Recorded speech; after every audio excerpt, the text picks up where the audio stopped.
กราบทักทายสบายดียามแรกเนาะทุกคนเนาะพ่อแม่พี่น้องเอ้ยเดี๋ยวมาเบิ่งกติกา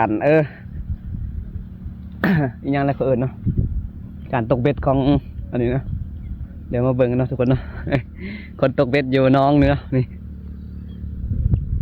ทางล่างคนนึงนี่เห็นปะไปสัตว์อะไรขนาดบรรยากาศยามแรกเนาะทุกคนเนาะเลิกเวียกกันเลิกเวียกเนาะเห็ดเวียกมันม้วนโอ้ยมานเว้ยไอ้โนนเนาะไอ้โนนถึกแล้ว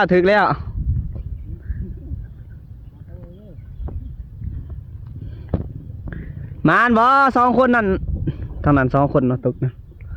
ทางนี้นี่เป็น10พุ่นแล้ว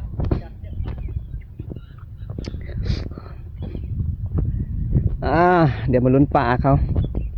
สิได้ร้ายหรือหน่อยเนาะบ่สุดเองกับบ่มีดอกของกินแต่ก็มาเบิ่งเขาตกเป็นกีฬาทุกคนนะนี่เด็กหน่อย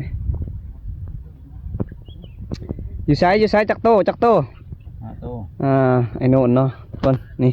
5 โตเราบอกเนาะนี่โอ้ยปลาแล้วใส่กระติกคักแม่อีกโอ้ยเกือบสิเกาะหัวเขาอีกเด้5 โตเลยทุกคนนี่ไอ้โน่นได้5 โตแล้วโอ้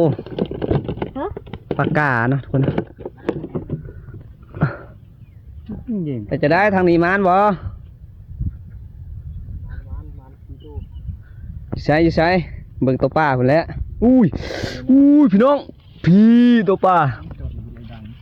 อุ้ยนี่ชีโตทุกคนนะนั่นเป็นไรนี่มันแหม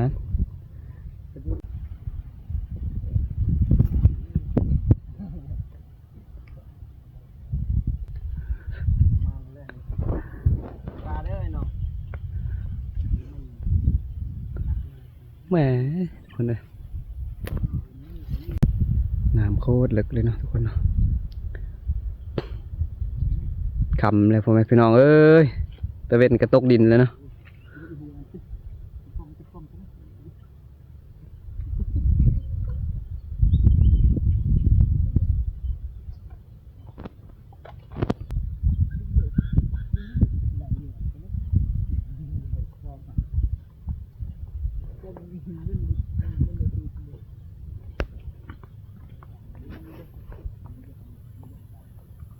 ตอดแล้วทุกคนนะเดี๋ยวมาลุ้นเนาะเป็นได้บอมีพี่น้องเอ้ยแหม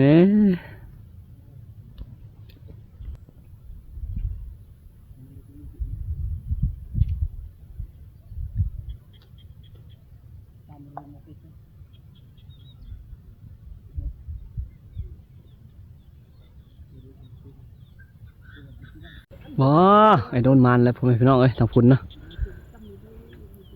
สีดำเนาะเสือสีดำมานี่แล้วทุกคนนะแต้มที่6เลยของเพิ่นเนาะ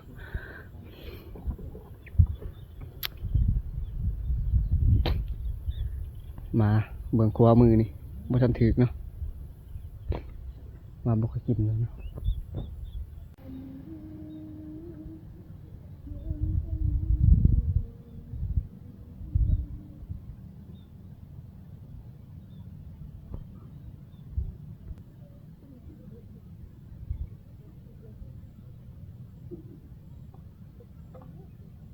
อะไรทุกคนเลย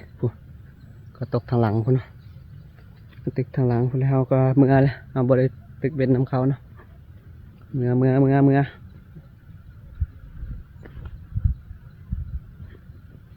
าหาถ่ายคลิปซื้อๆเนาะพ่อแม่พี่น้องเนาะโอเคฝากคลิปซัมนี่แหละพ่อแม่พี่น้องผูกทางหลังคุณโอ้กองก็มาเลี้ยวทางตะเวนนี่เนาะโอ้โคตรงามเลย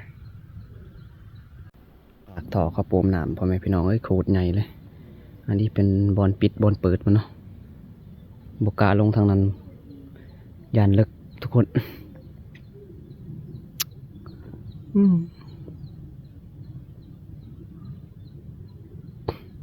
โอ้ไอ้นนมานอีกแล้วพ่อแม่พี่น้องเอ้ย ถืออีแล้วถืออีแล้วไอ้โนนเอ้ยมานของเพิ่นนี่ตอนเขาอยู่หันบ่ถึกเนาะ